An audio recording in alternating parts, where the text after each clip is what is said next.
Hello बच्चों, कैसे हो आप लोग। मुझे उम्मीद होगा आप लोग बहुत अच्छे से होंगे। और इसी आशा के साथ में 8.2 का थ्योरी ये लास्ट हो रहा है। अर्थात हम लोग पढ़ लिए 0 डिग्री का, 90 डिग्री का, 45 डिग्री का और लास्ट हो गया 3 एंड 60 का। अभी पढ़ेंगे जैसे पिछली वीडियो में पढ़े हम लोग, उसी के अनुसार यहाँ भी पढ़ेंगे। इसके लिए क्या करना हमको है कि सबसे पहले समबाहु त्रिभुज लेते हैं, इक्विलेटरल ट्रायंगल, समबाहु त्रिभुज ऐसे ले लेंगे। समबाहु त्रिभुज, समबाहु का मतलब होता है जिसका तीनों भुजा बराबर हो, यानी जितना ये रहेगा इतना ये भी होना चाहिए, इतना भी होना चाहिए।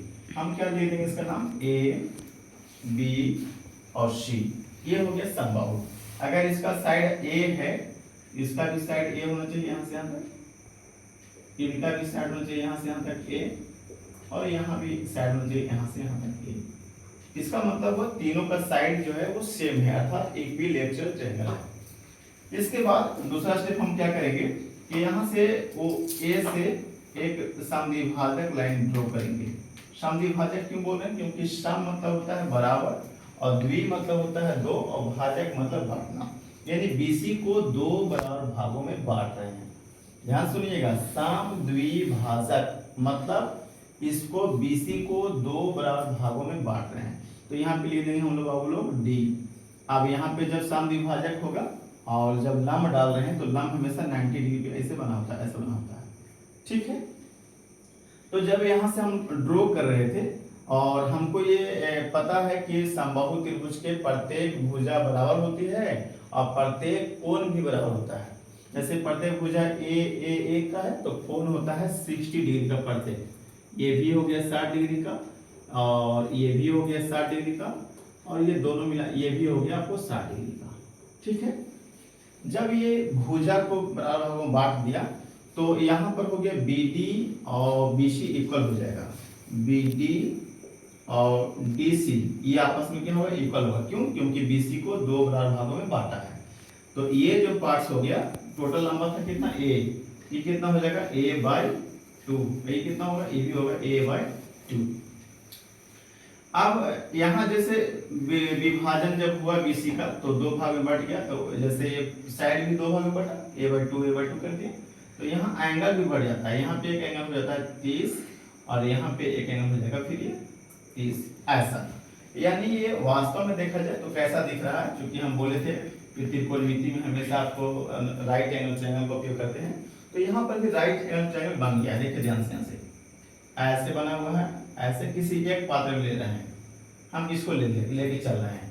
तो ये कितना हो गया है, ये हो गया A/2, इसको नाम रखते हैं A, इसको D और इसको C। ये है A/2, ये कितना है, A है। अब आपको ये नहीं दिया हुआ, AD नहीं दिया हुआ है, AD यहाँ पे निकालना आपको है। फिर यहाँ पे आपको एंगल दिया हुआ है 60 और यहाँ पे दिया हुआ है 30 और यहाँ पे है 90, ये दिया हुआ बाबू। तो हमको निकालना क्या है, AD निकालना है। AD निकालने के लिए हम लोग पाइथागोरस प्रमेय में सीखे हैं कि AC का whole square minus BC, AC का होल स्क्वायर माइनस BC का होल स्क्वायर के अंडर रूट, है ना। ये किस सीखे हम लोग हैं, पाइथागोरस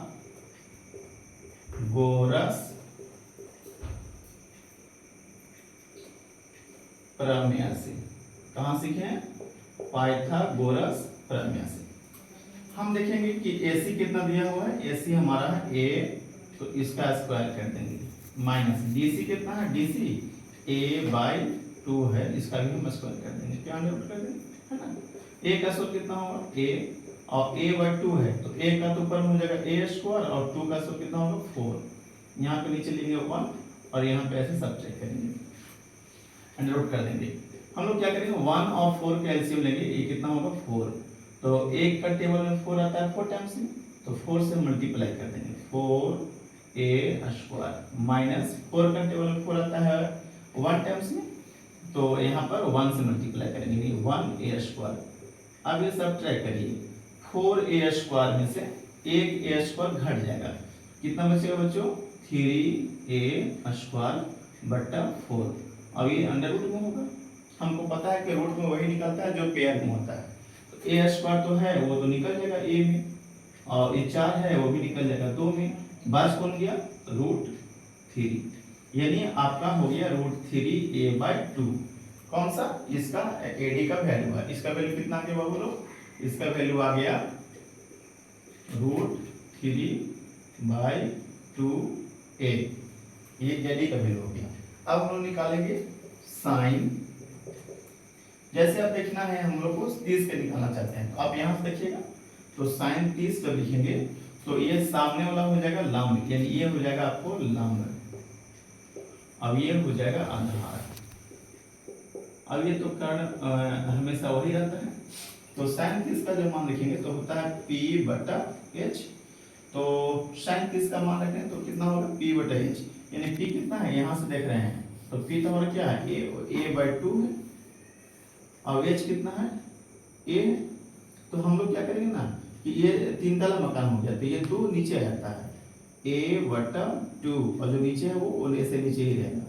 अब a से कट गया, कितना आ गया बच्चों 1/2, यहाँ पे से 1/2, यानी साइन 30 का जो वैल्यू हो गया वो होता है 1/2। इसी प्रकार से निकालेंगे cos 30, तो cos का फॉर्मूला क्या होता है B/H, फार्मूला याद रखना होगा आपको B/H। तो B कितना है, B देखिए, B मतलब कि यहाँ देखिए आधार, यहाँ से देखें तो ये था P लंब और ये था आधार, तो इसका क्या लिखेंगे हम लोग √3/2a, और H कितना है, H हमारा है a से कट गया, यानी हो गया आंसर √3/2। इसका मतलब हो कि cos 30 डिग्री का मान हो गया √3/2, ऐसे ब्रैकेट हम लोग बंद कर देंगे। ये हो गया दूसरा बच्चों। तीसरा क्या निकालेंगे हम लोग tan का, तो tan का फॉर्मूला क्या होता है, tan 30 डिग्री लिख रहे हैं तो होता है P/B। तो P का वैल्यू कितना हो गया, P तो यहाँ पर है a/2 है, और B कितना है, तो B √3a/2 है। ये हो गया 4 तल्ला।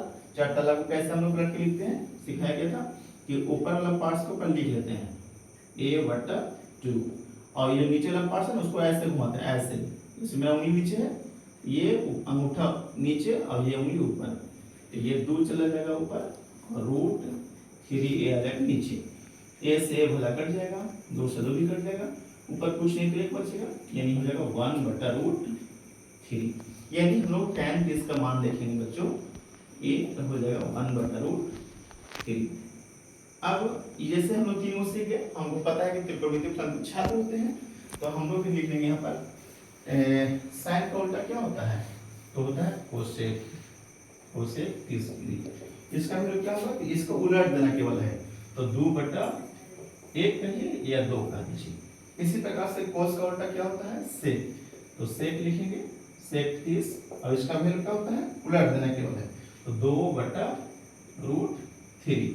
अब ये क्या है tan है, tan का उल्टा क्या होता है बच्चों कोट होता है, कोट 23 का मान क्या हो जाएगा, इसका भी मान उलट देना है, यानी √3 को ऊपर और 1 को नीचे, √3/1 इसको लिख सकते हैं √3।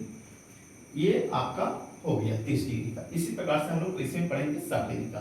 थैंक यू बच्चे, नेक्स्ट वीडियो में मिलेगा 60 डिग्री का।